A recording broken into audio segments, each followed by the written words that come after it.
कार्यक्रमको आयोजना गरिसकेपछि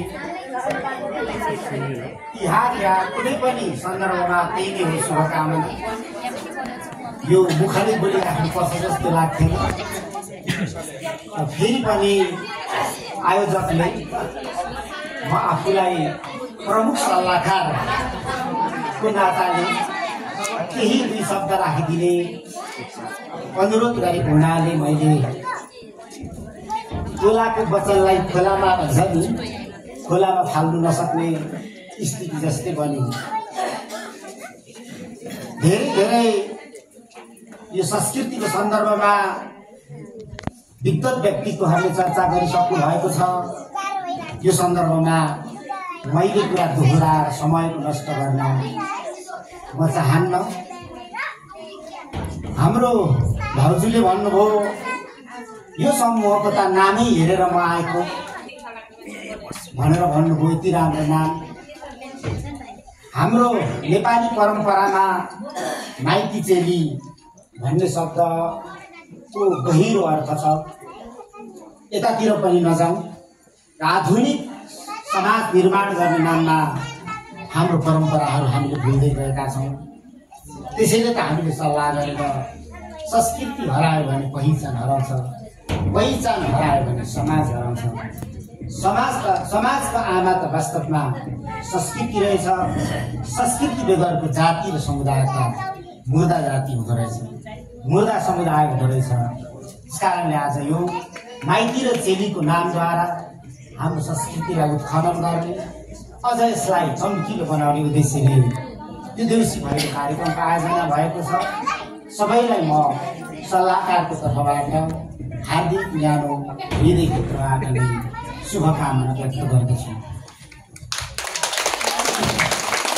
हामी भाग्य र अभावमा म विश्वास गर्दिनँ, तैपनि समाजमा प्रचलित छ यही शब्द हामी भाग्य मानिरहेछौँ।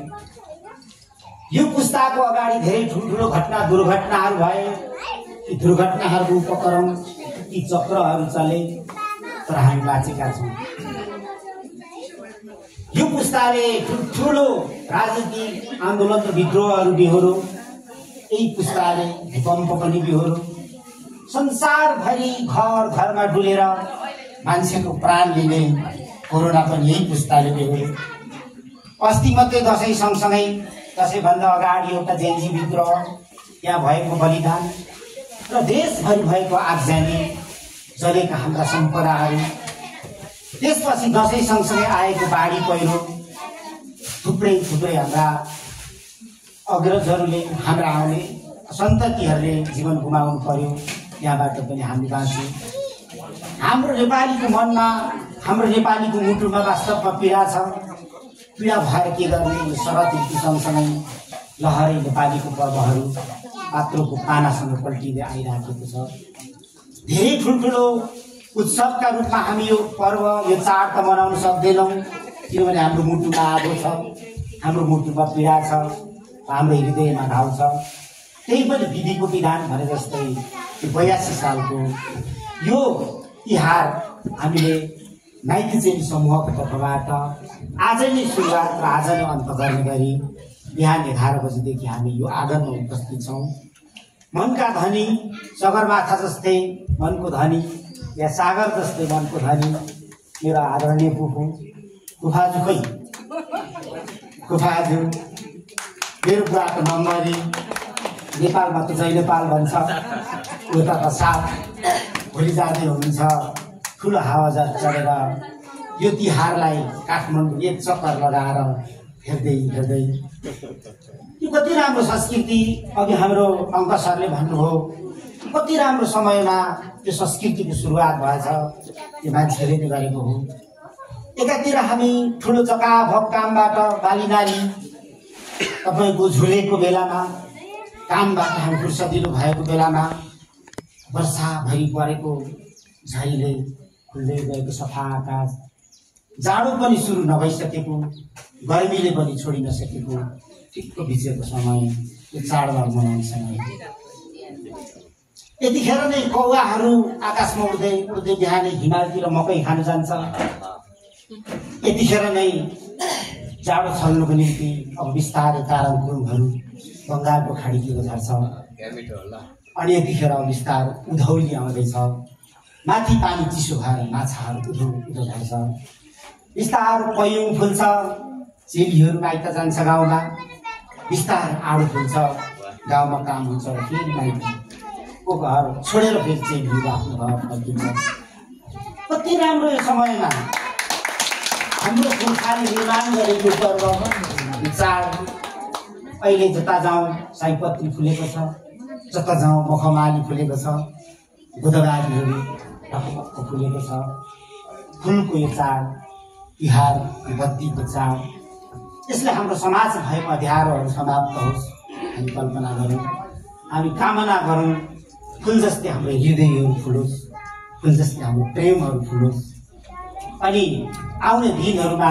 साँच्चै नै हाम्रो मनलाई हाम्रो समाजलाई समाजभित्र भएको विकृति विसङ्गतिहरूलाई अन्त गर्ने यो तिहारले मद्दत गरोस् म यो कामना गर्न चाहन्छु ती महान पुर्खाहरूलाई यति राम्रो संस्कृति हस्तान्तरण गरेर जानुभयो उहाँहरूप्रति पनि म हार्दिक सम्मान गर्न चाहन्छु कि मरेर जाने पुर्खाहरूलाई हार्दिक श्रद्धाञ्जली पनि भन्न चाहन्छु र यो यति राम्रो चाड युग युगसम्म हाम्रो सन्तानले दसन्तानले सम्हालिराख्नेछ आज हामीले मनाउँदै आएको चाड भोलि यो पर्यटन भन्न सक्छ एकजना गोरा पनि आउनुभएको थियो उहाँले पनि यो मनोरञ्जन गरेर जानुभयो संसारभरिका मान्छेहरू तिहार हेर्नको निम्ति बत्ती हेर्नको निम्ति फुल हेर्नको निम्ति हाम्रो प्रेम हेर्नको निम्ति सद्भाव हाम्रो सहिष्णुता हेर्नको निम्ति संसारभरिबाट लाखौँ मान्छे आयो भने यो तिहार त पैसा कमाउने एउटा बजार पर्यटनको एउटा समय सिजन पनि हुँदो रहेछ हाम्रो देशमा बाह्रैमास पर्यटन हुन्छ अहिले यो चाडपर्व हेर्ने हिमाल चढ्ने बिस्तारै हिउँ हेर्ने बिस्तारै बसन्त ऋतु सँगसँगै गुराँस फुल्ने त्यति मात्रै होइन अब बर्खाको सिजनमा अफ सिजनमा म मन्त्री हुँदा भनेको थिएँ अफ सिजन बनाउनु हुँदैन कतिपय मान्छेलाई कुहिरो हेर्ने रहर हुन्छ माथि माथि भेरीगोठमा लगेर कुहिरो देखाउँ कुहिरोमा रमाउने मान्छे हुन्छ अग्लो अग्लो छानाबाट पानी उन्माद पैसो चढेर झरिराखेको हुन्छ कोसीहरू दन्दनाएर बगिरहेको हुन्छ खोलाहरू त्यो हेर्नु पनि त मान्छेलाई चाहना हुन्छ त हाम्रो देश चाहिँ बाह्रैमास सिजन भएको देश पर्यटनको लागि यो हाम्रो चाडहरू यो हाम्रो पर्वहरू यो हाम्रो संस्कृतिहरू पर्यटनको रूपमा हामीले बदल्दै लान सक्यो भने त्यही कारण मैले भनेको छु हिमाल पहाड तराई नागबेली जस्तो नदीहरू पूर्वदेखि पश्चिमसम्म हिमाल सुन जस्तै झुलेको धान यतिखेर मधेसमा यो भूगोल त छँदैछ यो भूगोलमा बस्ने 144वटा जातिको आफ्नो आफ्नो संस्कृति छ आफ्नो आफ्नै भाषा छ यो प्रकृतिमा यो संस्कृति मिसाउने हो भने कति ठुलो पर्यटन हुन्छ यो देशमा जस्तो मलाई लाग्यो मैले हामीले त्यही बेला भनेको थिएँ रैथाने स्वाद सहितको पर्यटन नेपालमा हुन्छ त्यो संस्कृतिमा प्रकृति मिसिएको हुन्छ र त्यो हाम्रै स्वादको हुन्छ मैले भनेर त्यसलाई विस्तार गरिरहेको थिएँ अब म आज खास बोल्ने तयारी थिएन फेरि यो किराँतीको त बिजुवा चढ्ने हुन्छ घुमघुम चढेपछि एकोरो हामीले लगे जस्तो लगेको हुन्छ अर्थात् चेलीहरूले बुनेको स्वेटरको धागो पुस्केर तानेको जस्तो तानेको हुन्छ किनभने हामी त बोलेर हिँड्ने मान्छे हो नि त्यस कारणले यो लामो भयो होला त्यसको निम्ति सम्बुराईको जस्तो वान्स मोर त बुझेन